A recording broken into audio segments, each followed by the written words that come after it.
I add perfume and it's like I don't feel like it. There's nothing that sets Beatrix Wilson apart from everyone else. At least, nothing on the outside. But inside, there's a whole world that only the 25-year-old can see and hear. At first, she was a typical kid. She was silly, always smiling, and always the star of her own show. I was a princess. You know, I was a ham for the camera. Every time a camera came out, I had to be in front of it. As she aged, things changed. By 9, Wilson started hearing voices. By high school, she started seeing shadows. But she hid it all. I was very disillusioned to reality at that time, and so I just kind of went through the motions, playing my part and doing what I had to do, smiling because I had to, laughing when it was appropriate, and I got to the point where, like, I could pretend to be myself. It was a hard secret to keep.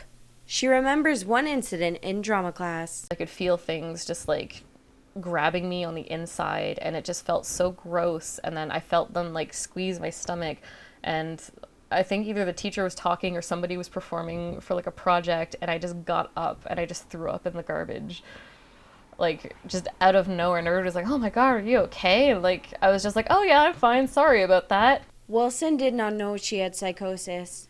She knew something was wrong, but she thought everyone hated her. When you hear and feel things that aren't there, but to you it's so real. It's not even surreal, it's just reality.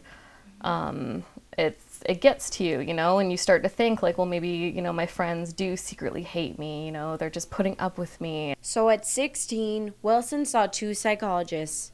In the end, neither diagnosed a psychosis.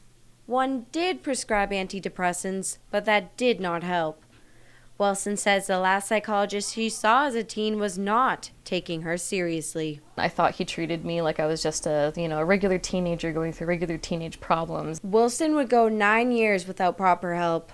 Mental health officials say for young people in Windsor, Essex, this is common. She thought her psychologist did not care, but the Canadian Mental Health Association says part of the problem is psychosis can be hard to identify. Early psychosis can look like teenagerism, right? So things like being irritable, isolating oneself, not doing things that you normally enjoy.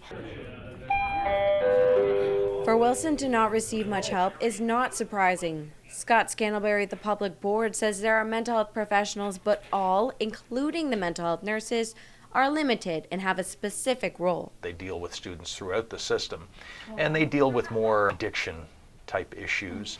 So they deal with that on a regular basis, but there's only 2 of them. And so it's a matter of funding. After the 3rd psychologist, Wilson gave up trying to get help.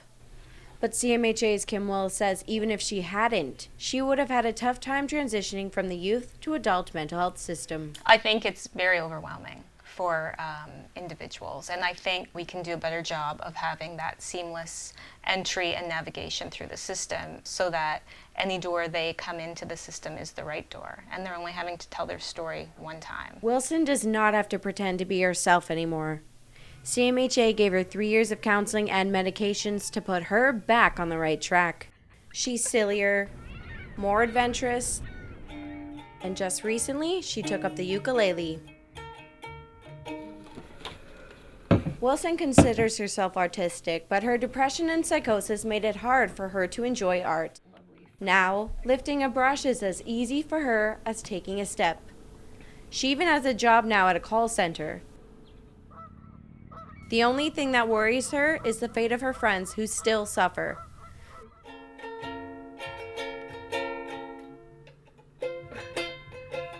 So she hopes by telling her story, no one has to go almost a decade without help like she did. For Mediaplex News, I'm Shelbey Hernandez.